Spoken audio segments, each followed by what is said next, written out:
Swelling, itching, redness, skin rash, and sensitive skin are just some of the signs that can indicate contact dermatitis or eczema. All these symptoms cause an intense irritation on the skin, so everybody who suffers from this skin disease tries to find alternatives to alleviate the symptoms. If this is your case, see this homemade treatment to help with skin inflammation. Oat porridge. A good homemade remedy for eczema is a porridge with water. Oats eliminate irritation and lighten the skin because of its soothing properties. It is very simple to do. Write down the ingredients.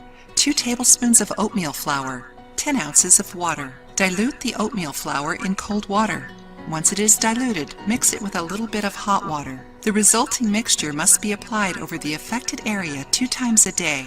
After doing this oatmeal treatment, it is recommended doing a compress with chamomile and lavender essential oils. Just bring 2.64 quarts of water to a boil and add 3 drops of chamomile essential oil and 3 drops of lavender essential oil. Once the mixture is lukewarm, dampen a towel or gauze in the solution and apply over the affected area. This procedure must be done at least 4 times a day. This treatment will alleviate the irritation and itchiness caused by eczema. Remember that to treat any skin issues, it is important to not use perfumes or scented lotions on your skin. Avoid pollen or pool water, and also hot places or anywhere that facilitates sweating, which can worsen the symptoms. And of course, wear light clothes made of cotton, which are better for perspiration.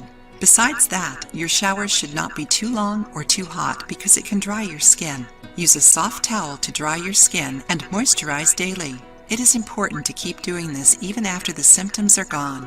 Signals of improvement can be seen after the first week of treatment. If not, and for precaution, always talk to a dermatologist to learn more about the real causes of the symptoms and what treatment is the most appropriate for your case. If you liked the video, give it a thumbs up and share it with your friends.